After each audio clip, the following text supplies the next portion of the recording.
우리 인생은 다 행복하기를 원하잖아요. 그렇죠? 다 행복한 삶을 살기 원합니다. 우리 가정이 행복한 가정이 되기 원하고, 우리 순전한 교회가 행복한 교회가 되기 원하고, 우리의 생애가 정말 하나님의 은혜 가운데 행복한 그런 삶을 살기를 원합니다. 근데 우리 주님께서는 우리 인생이 행복할 수 있는 길을, 두 가지 길을 우리에게 보여주셨어요. 두 가지의 길이, 우리 인생의 길이 있는데, 사람들은 그 길을 가면서 행복을 찾습니다. 우리는 여러 가지 삶의 방식이 있고 어떤 삶의 길이 있다고 생각하지만, 우리 주님께서는 두 가지 길만 제주셨어요. 그런데 우리는 내가 깨닫든 깨닫지 못하든 우리는 이 둘 중에 하나의 길을 가고 있는 거예요. 우리 주님이 말씀하신 이 첫 번째 길은 문이 굉장히 커요. 큰 문이고 길도 굉장히 넓은 길이라고 오늘 13절에 말씀하시죠. 문도 크고 길도 넓고, 그리고 가는 사람들도 많다 그랬어요. 이게 뭐예요? 아주 크고 화려하고, 그리고 재미있고 인기가 많은 거예요. 왜요? 사람들이 많이 몰려가는 거니까. 시대의 대세고 트렌드고 시대적 경향이 이거야. 그래서 다 몰리는 이제 그런 길을 우리가 갑니다. 그 길을 대표하는 것이 결국은 소유, 그리고 재미, 다른 말로 쾌락이라고 할 수 있죠. 그게 우리 인생에 행복을 주는다고 생각을 해서 사람들은 그 넓은 길을 가는 거예요. 이게 세상이 말하는 성공의 길이에요. 그러니까 세상의 삶의 방식인 거예요. 거기에는 소유가 넉넉하면 행복할 수 있겠다라고 생각을 해서, 그래서 무엇인지 얻기를 원하는 거예요. 인기도 얻고 재물도 얻고 명성도 얻고 권세도 가지면 그래야 내가 행복할 거다라고 생각해서 그 길을 열심히 가요. 또 그 길의 또 한 가지 특징이 뭐냐면 재미예요. 이 쾌락이에요. 즐거움. 재미가 없으면 죄라고 생각하는 거예요. 그래서 재미를 추구하는, 이 쾌락을 추구하는 삶이 이 크고 넓은 길의 특징인 걸 볼 수 있어요. 세상이 추구하는 행복의 길을 찾는 길인 것을 주님의 말씀하시죠. 근데 다른 길을 또 한 가지를 우리에게 제시해 주셨는데, 그게 뭐냐면 문이 작대요. 문도 아주 좁고 길도 협착해요. 아주 좁아요. 그러니까 얼마나 불편하겠어요. 그렇죠? 거기다가 가는 사람들도 별로 없대요. 그러니까 인기도 없는 거예요. 찾기도 힘들고 가기도 불편하고, 그러니까 가는 사람들도 없고, 이런 길이 한 길이 있대요. 이게 예수님을 따르는 길이겠죠. 신앙생활을 하는 길이겠죠. 그런데 문제가 뭐냐면요, 그 길들의 끝에서 어떻게 되냐는 거예요. 이 큰 문으로 들어가고 화려하고 크고 넓고, 그래서 아주 재미있고 그리고 자유로울 것 같이 보이는 그 길로 가는데, 그 길을 가다 보니까 끝에는 멸망이다라고 얘기하고 있어요.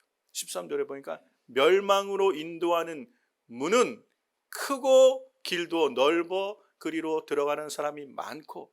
근데 이게 다 좋은데, 갈 때는 좋은데 끝에 보니까 멸망으로 가는 길이었어요. 모르는 거죠. 근데 좁은 문으로 들어가면 어떤 거예요? 이 좁은 문으로 들어가는 것은 생명에 이르는 길이라는 거예요. 문도 작고 길도 좁고 가는 사람들도 없는 것처럼 보이는데, 그 길의 끝에 갔더니 거기에 생명이 있고 영생이 있고 하나님 나라가 있는 것. 이게 우리 인생이 결국은 어떻게 살 것인가, 우리는 이 둘 중에 하나의 삶을 살게 될 것이라는 것이, 우리 주님은 답을 다 가르쳐 주셨어요. 우리 인생의 시험을 보는데 정답을 다 가르쳐 주셨는데, 우리는 그 정답을 알고 있으면서도 모르고 우리는 틀린 답을 찾아갈 수도 있다는 거예요. 왜요? 이 큰 길을 가는 이 소유와 그리고 재미가 있는 것이 인생을 행복하게 사는 길이야 라고 사람들이 왜 생각하며 그 길을 갈까요? 속아서 그런 거예요. 거짓의 아빈 사단 마귀는 창세부터 지금까지 계속 속여서 사람들로 하여금 그게 인생의 행복이 거기 있다고 자꾸 속이는 거예요. 많이 소유할수록, 모든 게 가진 게 많을수록 그게 행복한 삶이야. 재미있어야지 인생은, 쾌락을 짧고 굵게 사는 거야. 자꾸 그렇게 우리에게 거짓으로 말하면 우리는 그게 진짠가? 라고, 기준이 없으면, 하나님께서 우리에게 말씀해 주신, 미리 알려주신 걸 몰랐다면 아마 우리도 그게 행복한 인생으로 가는 길인가 보다라고 갔을지 몰라요. 그런데 참 감사하게도 우리 주님은 우리 인생의 끝이 어떻게 될지를 다 알려주시고 우리가 어느 길을 가야 될지 어느 문으로 들어가야 될지를 우리에게 다 알려주신 것, 그게 좁은 문으로 들어가라는 것. 그 길이 좀 작고 찾는 이도 적지만 그게 생명의 길이고 영생의 길이다라고 말씀을 하셨어요. 문제가 뭐냐면 알기는 알겠는데 가기가 싫어요. 그죠? 이게 생명의 길이고 좁은 길인데 이게 힘이 드는 거예요. 예수님을 따라가는 삶이 힘이 들다. 알기는 아는데 힘이 들다. 그래서 오늘날 우리의 과제와 우리의 질문은 어떻게 하면 그 길을 갈 수 있습니까? 어떻게 하면 끝까지 우리 주님이 말씀하신 좁은 문으로 들어가서 좁은 길로 가서 그 길 끝에서 생명과 영생과 영원하신 하나님 나라를 누리는 삶을 어떻게 살아갈 수 있을까요? 어떻게 우리는 그 길을 가면서 행복할 수 있을까요? 이게 우리 인생의 질문이에요. 그렇죠? 우리 주님이 답을 오늘 주셨는데 그 13절, 14절이 우리에게 제시한 길인데 이 길에서 어떻게 갈 것인가에 대한 답을 12절에 주신 것 같아요. 이 마태복음 7장을 읽어보면 12절과 13절, 14절은 다른 문맥 같아요. 12절은 앞에 있는 내용에 대한 그러므로라고 결론을 내리는 내용 같고 뒤에는 또 다른 문장을 시작하는 것 같은데 제가 곰곰이 읽어보다가 이 답은 12절에 있다. 12절 같이 한번 읽어보겠습니다. 그러므로 무엇이든지 남에게 대접을 받고자 하는 대로 너희도 남을 대접하라. 이것이 율법이요 선지자니라. 도대체 이 말씀이 13절, 14절과 무슨 관계가 있을까? 그런데요, 우리 인생에 정말 참으로 행복하고 우리가 살아가는 날 동안에 정말 만족과 기쁨을 누리며 그리고 영원하신 하나님 나라 영생에 참여하는 진정한 행복을 얻는 비결이 이 안에 있다고 말씀하세요. 근데 우리가 이 말씀을 같이 나누기 전에 주목해야 될 것이 이것이 율법이요 선지자니라라고 말씀하시는 거예요. 이게 무슨 말씀이냐면 지금 남에게 대접하고자 하는 대로 너희도 남을 대접하라. 그냥 우리가 삶의 원리를 얘기하는 것 같은데 이게 율법이요 선지자래요. 이 율법이요 선지자라고 말씀하시는 예수님의 말씀은요 성경의 핵심이야 라고 말씀하시는 거예요. 이게 성경의 핵심이고 원리고 비결이야 라고 말씀하신 거예요. 이 같은 얘기를 주님이 어디서 말씀하셨어요?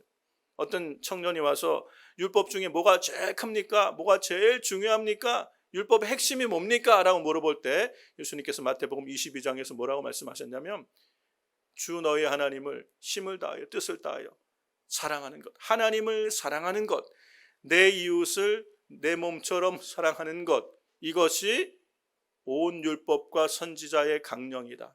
이것이 율법에서 제일 중요한 계명이다. 율법의 본질은 여기서 나온다라고 가르쳐 주신 것. 똑같은 얘기를 하시는 거죠.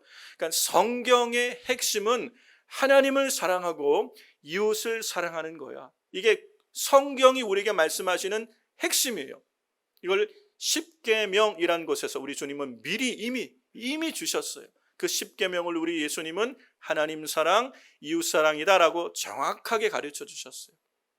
여러분 성경이 우리에게 가르치신 핵심은 하나님을 사랑하고 이웃을 사랑하는 것. 이게 율법과 선지자의 강령이다.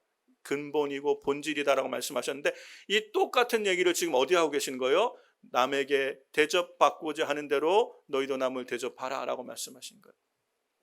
지금 이 마태복음 7장은요 마태복음 5장, 6장, 7장에 이어지는 내용의 결론이에요. 마태복음 5장, 6장, 7장은 그 유명한 예수님의 산상수훈이 기록되어 있는 것이 마태복음 5장, 6장, 7절이거든요.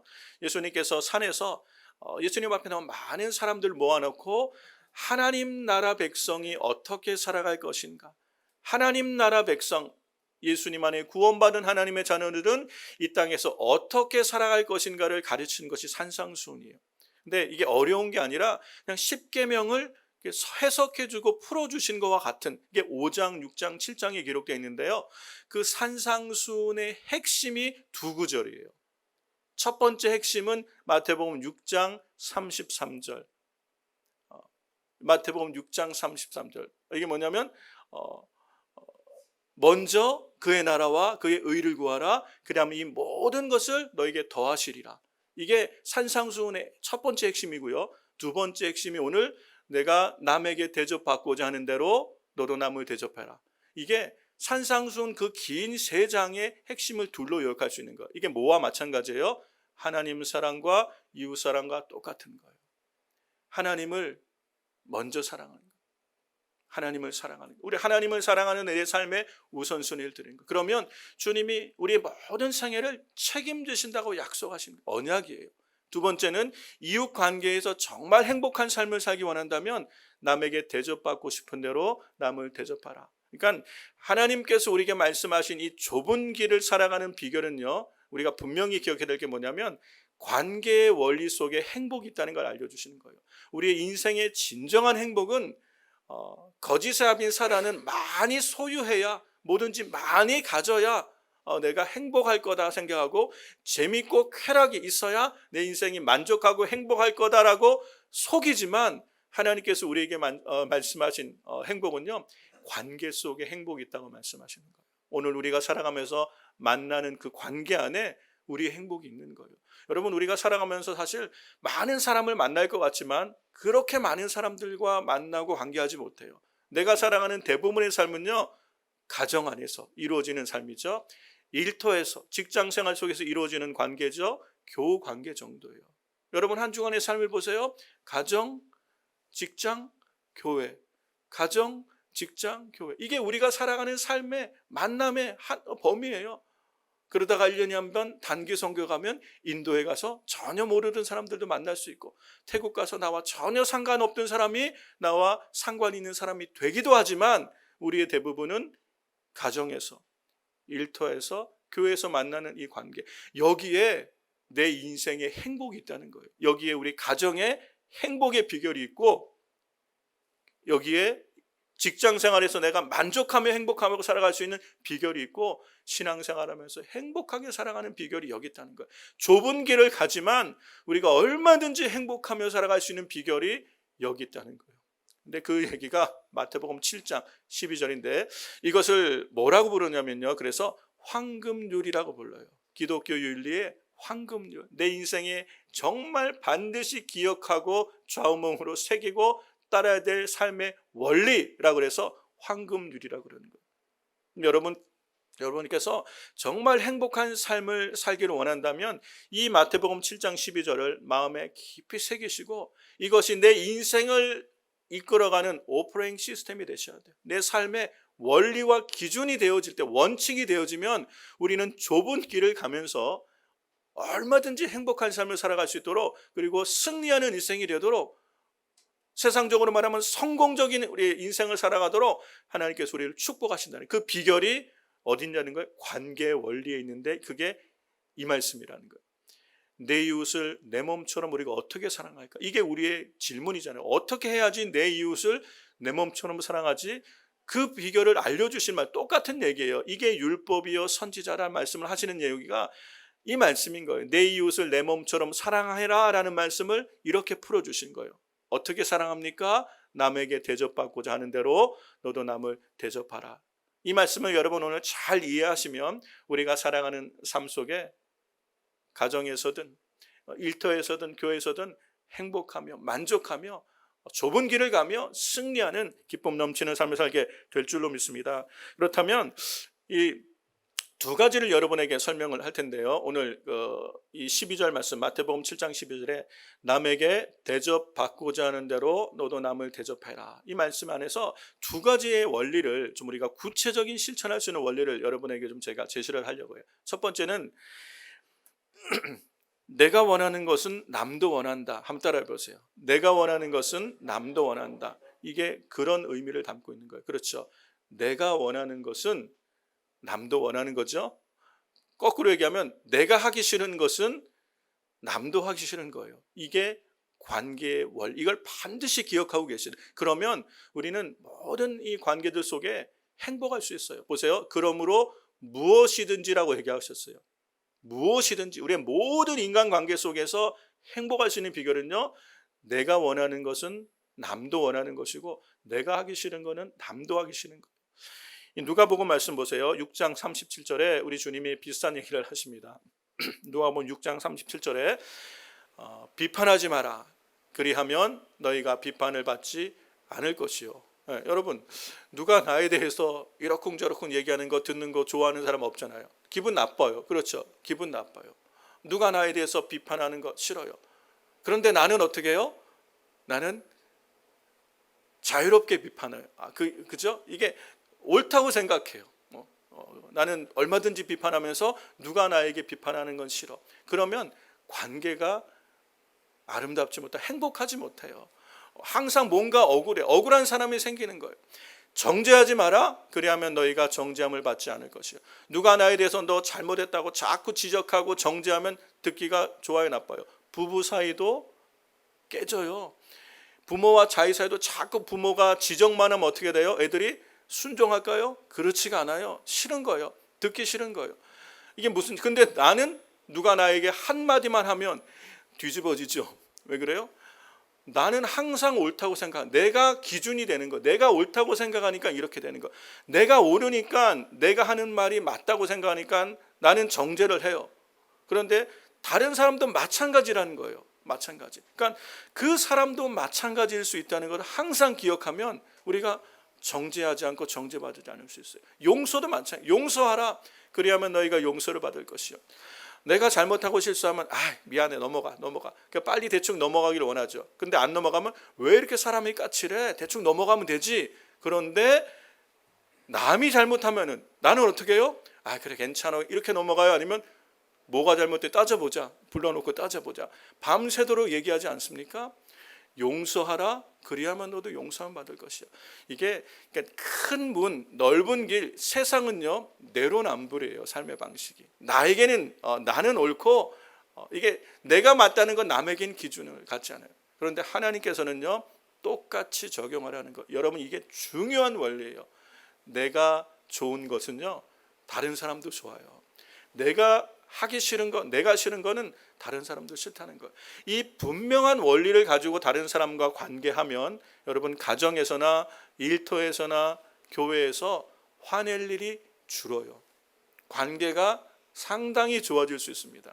부부 관계, 부모와 자녀의 관계, 직장에서 동료의 관계, 심지어 교우 관계 속에 하나님이 주신 기쁨과 만족과 이 온전함 이뤄가려면 반드시 이걸 기억하고 있어야 돼요. 이 얘기가 결국 뭐냐면 이 관계들 속에 우리는 상대방의 입장을 이해하는 것, 이게 understand잖아요. 상대방의 입장을 이해할 수 있는 관점을 가지라고 우리 주님이 얘기하는 거예요. 왜냐하면 우리 인생 이 넓은 문, 큰 길, 그리고 많은 사람들이 가는 이 세속적 삶의 방식은 지극히 자기 중심적이에요. 개인적이고 자기 중심적인 삶에 우리는 아주 익숙해 있어요. 우리는 살아온 평생에 살아가는 삶 속에 나 중심적인 삶이 아주 익숙해 있기 때문에 이것을 바꾸는 것이 너무너무 불편해요. 이게 좁은 길을 가는 게 그렇게 불편한 거예요. 불편하고 그렇게 하려고 하지도 않고 그냥 인생 짧고 굵고 내가 원하는 대로 살면 되지 뭐 굳이 그냥 다른 사람들 신경 쓴다고 힘들어해? 여러분 이게 속는 거라니까요. 진정한 행복은 이 만남 속에 관계 속에 있는 거예요. 그래서 나와 가장 가까이 지내는 관계, 가정이에요. 내가 제일 많은 시간을 보내는 관계, 가정이고 일터예요. 나에게 소중한 관계, 가정이고 일터고 교회예요.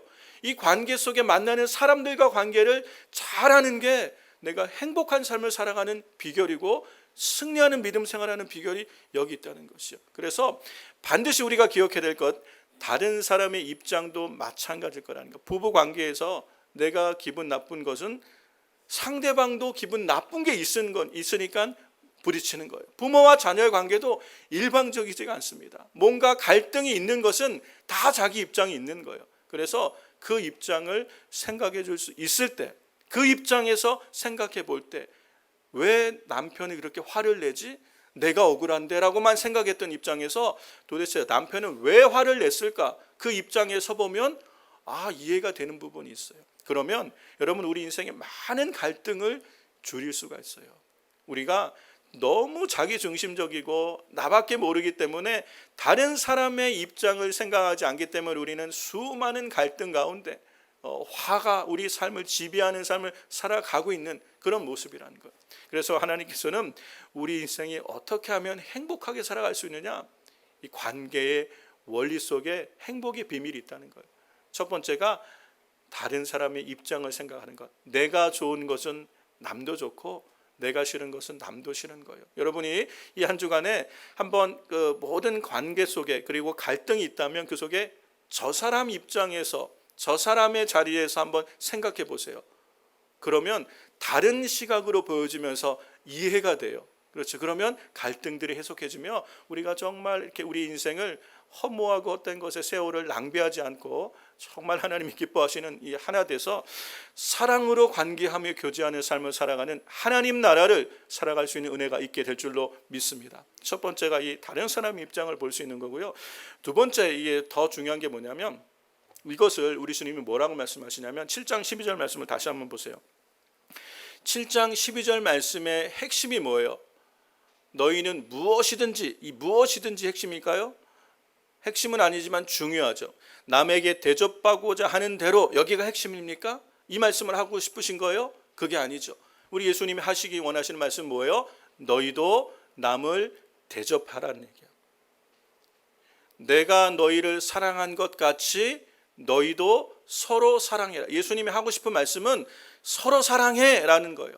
사랑하며 살아라고. 이게 관계의 핵심이야. 그런데 내가 너희를 먼저 사랑했잖아. 본을 보여줬잖아. 그것처럼 너희도 서로 사랑해라. 이 얘기는 뭐냐면 두 번째 우리가 오늘 붙들어야 될 원리가 뭐냐면 먼저 하라는 거예요. 먼저 하라는 거. 이거를 이 사랑하든 대접을 하든 내가 먼저 하는 거예요. 이 말씀을 우리가 오해하지 말아야 되는 것이 이거는 give and take를 우리에게 얘기하는 것이 아니야. 내가 너한테 이만큼 해줬으니까 너도 나만큼 이렇게 대우해야 돼. 이 말씀을 하는 내용이 아니란 얘기예요. 남에게 대접을 받고자 하는 대로, 그죠? 남이 나에게 해줬으면 하는 그 기대치가 있죠. 남편이 나에게 이렇게 해줬으면, 자식들이 나에게 이렇게 해줬으면, 부모님이 나에게 이렇게 해줬으면, 성도들이 나에게 이렇게 해줬으면 내가 행복할 텐데 라고 생각하는 기대만큼 그렇게 너는 남에게 대접하라는 거예요. 사랑하라는 거예요. 먼저 하는데 어떻게? 그렇게 내가 받고 싶은 대로. 그러니까 내 몸을 사랑하듯 내 몸처럼 이웃을 사랑하라는 얘기예요. 내가 대우받고 싶은 대로 남을 대우하는 것. 이게 구체적으로 우리 삶에서 정말 생각해 보면 여러분 우리가 대부분 살아가는 삶의 이 만남과 관계가 가정, 일터, 교회잖아요. 그렇죠? 그러면 여기에서의 관계가 행복해야 내 인생이 행복해요. 그런데 가정에서의 관계가 행복하지 않으면 이게 일터도 그렇고 사는 게 별로 재미가 없어요. 우리 남편 집사님들이 남자분들이 하루 일을 마치고 집에 들어왔는데 부인은 뭘 하는지 방구석에 앉아서 드라마만 열심히 보고 있고 내가 왔는지 안 왔는지 관심도 없고 아이들은 방에 들어 앉아서 그냥 오락만 게임만 열심히 하고 있고 내가 들어왔는지 내가 밥을 먹었는지 관심도 없고 그러면 남편이 퇴근하고 집에 들어올 때 힘이 나겠습니까? 재미가 없겠습니까? 별로 재미가 없어요. 그렇죠? 별로 집에 가고 싶지 않을 거예요. 그러니까 전화해서 친구 만나서 그냥 술 먹고 그러고 세상에 이렇게 그냥 늦게 들어오는 거예요. 여러분 그런데 남편이 집에 들어오는데 띵동 했는데 아이들하고 아내하고 딱 나와서 어서 오세요. 수고 많았어요. 맞아주면 얼마나 기분이 좋겠어요. 기분이 좋으시겠죠. 그렇죠? 먼저 인사해주고 나를 환영해주고 웰컴해주고 인사해주면 참 좋을 거예요. 제가 어렸을 때요. 초등학교 다녔나 아니면 다니기 시작했나 모르는데 아주 어렸을 때부터 저희 어머님이 저희를 훈련시키실 때 밖에 아버지 차 소리가 나면 아버지 오셨다 그러면 우리는 뭘 하고 있든지 다 나와서 현관문 앞에 딱 이렇게 서 있어야 돼요. 그래서 아버지 문 열고 들어오시면 아버지 다녀오셨어요라고 인사를 하게 하셨어요. 근데 지금 생각해 보니까 저희 어머님이 굉장히 지혜로우셨던 것 같아요. 잘 가르쳐 주셨던 것 같아요. 그래서 저는 평생 늘 남에게 먼저 인사해요. 누가 나에게 인사 안 해줘도 제가 먼저 해요. 먼저 인사하는 걸 배웠어요. 그러니까 아버님이 얼마나 기분이 좋으시겠어요. 그래서 저희 아버님이 항상 집에 들어오실 때는 거의 매일 빈손으로 들어오시는 적이 없어요. 손에 붕어빵이든 아니면 뭐 호떡이든 아니면 꽃을 들고 오시든 항상 손에 뭔가를 들고 오세요. 왜요? 문을 열면 아내와 자식들이 나를 환영해주고 웰컴해주니까 얼마나 기쁘신가. 그게 기쁘셔서 그렇게. 여러분 먼저 하라는 거예요. 인사를. 교회에 왔는데 교회 왔는데 안내하시는 집사님들 계시는데 내가 들어가는지 가는지 자기들끼리 재밌게만 얘기하고 있고 별로 관심이 없어. 로아비를 들어왔더니 우리 권사님들은 자기들끼리 막 웃고 재밌는데 내가 들어오는지 나가는지 관심도 없어. 내가 예배를 끝나고 가도 누가 왔는지 안 왔는지 아무도 관심 갖지 않아. 그 교회 또 오고 싶겠어요? 몇 번은 오겠죠. 그럼에도 불구하고 저는 하나님만 바라보고 예배드립니다. 그런 분이 몇 분이나 계시겠어요? 별로 재미없어요. 그런데 교회를 딱 왔는데 멀리서부터 안내하시는 집사님 두 분이 막 손을 흔들고 어서 오시라고 반갑다고 악수하고 주번 안아주고 보고 싶었다고. 그러고 들어왔더니 로아비에서 권사님들이 막 얘기하다가 나를 보더니 아이고 우리 복동이 왔냐고 환영해주고 안아주고 격려해주고. 그리고 본당에 들어왔더니 장로님이 어서 오라고 내 옆에 앉으라고. 일부에 이렇게 얘기했더니요, 청년들이 부담스러운데요 그러더라고요. 부담스러운데요. 여러분 어떤 게 좋으세요? 여러분이 교회를 오는데 아무도 나를 아는 척하지 않고 그냥 다 자기 일에 바빠요. 뭔가 열심히 바빠요. 그냥 나는 예배드리고 또 그냥 밥 먹고 가요. 이런 게 여러분 행복하세요? 신앙생활? 내가 세상에서 한 주간 힘들었는데 교회 왔더니 나를 환영해주고 안아주고 사랑해주고 격려해주고 얼마나 힘나겠어요. 근데 이거를 어떻게 하라는 거예요? 오늘 본문은 먼저 하라는 거예요. 내가 그렇게 대접받고 싶은 대로 남에게 먼저 대접하라는 거예요. 내가 그렇게 교회에서 환영받고 사랑받고 싶으면 네가 그렇게 먼저 하라는 거예요. 거기에 행복의 비결이 있다는 거예요. 그게 하나님 나라를 살아가는 삶이 된다는 거예요. 그 가정이 하나님 나라가 되고 그 일터가 여러분이 먼저 인사하는 거예요. 나에게 인사 좀 해주지. 저 젊은 애가 예의도 없이 인사도 안 해. 권사님들 그렇게 생각하지 마시고요.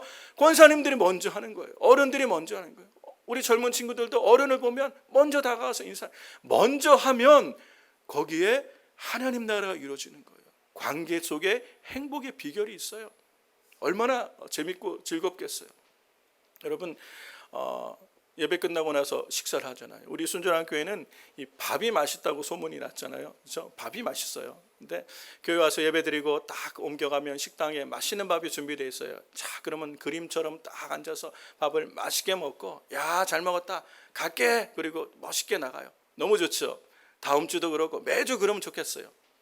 그런데요, 여러분 내가 이렇게 그림처럼 아름답게 앉아서 먹고 싶은 음식 맛있게 먹고 안녕 그리고 가면 참 좋은데 이게 다른 사람도 그러고 싶지 않겠어요? 그러면 이 음식은 어떻게 준비되는 거고 그 다음은 어떻게 그러면 정리가 되는 거예요?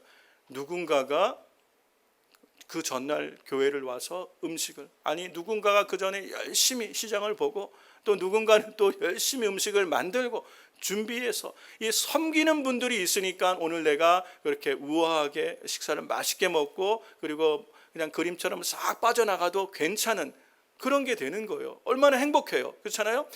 누군가의 섬김이 먼저 섬기는 사람이 있으니까 많은 사람들이 행복하는 거예요. 여러분 행복의 비결이요 관계 속에 있다는 거예요. 그런데 이걸 먼저 하면 사실은 내가 피곤할 것 같고 이 좁은 길을 가는 것처럼 느껴지는데 거기에 행복이 있다는 거예요. 그러면서 다른 사람도 같이 또 섬기고 서로 사랑하게 되면서 거기에 하나님 나라가 이루어지는 거예요. 여러분 가정에서 그렇게 서로 도와주고 부부가 서로 먼저 배려해주고 격려해주고 인정해주고 칭찬해주고 교회 안에서 서로 섬겨주고 그러면 그 안에 기쁨이 있는 것. 그래서 어렵고 힘든 길처럼 느껴지지만 행복하게 우리가 그 믿음의 길을 갈 수 있게 되는 줄로 믿습니다.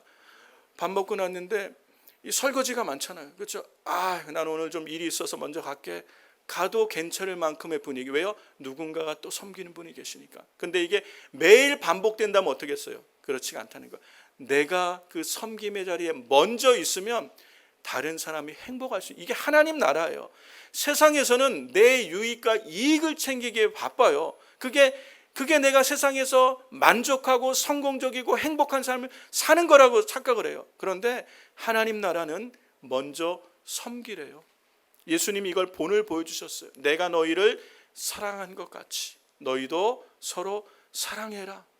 그러면 이 세상이 너희가 내 제자인 줄 알리라. 여러분, 우리는 하나님 나라를 살고 싶어요.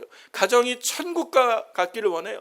교회에 오면 교회가 정말 사랑이 넘치는 공동체가 되기 원해요. 그런데 그렇게 되기는 원하는데 나는 꼼짝하지 않는다면 하나님 나라를 경험할 수 없어요. 어떻게 하라는 거예요?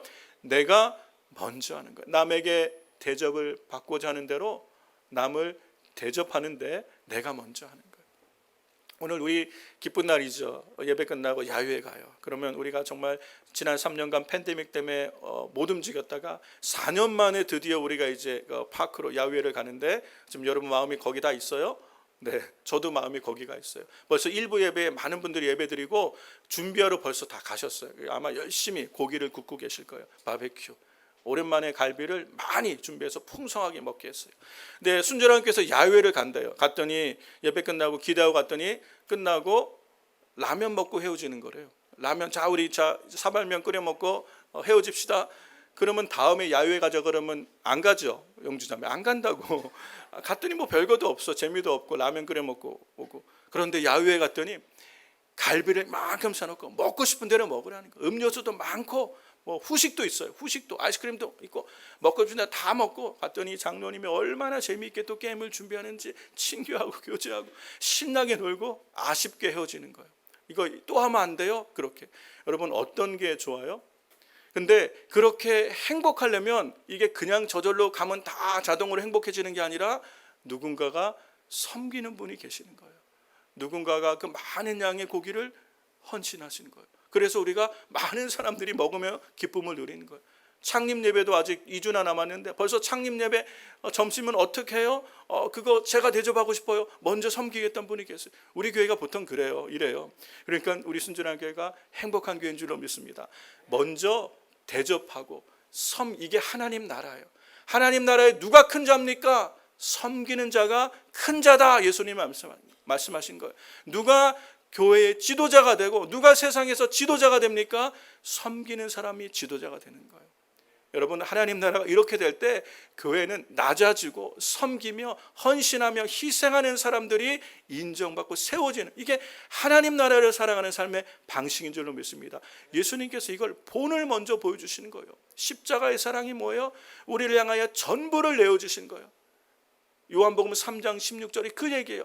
하나님이 세상을 이처럼 사랑하사 독생자를 주셨으니 이는 저를 믿는 자마다 멸망치 않고 영생을 얻게 하려 하십니다. 예수님이 본을 보여주셨죠. 그러므로 요한 1서 3장 16절에는 뭐라고 얘기하시냐면 같이 읽어볼까요?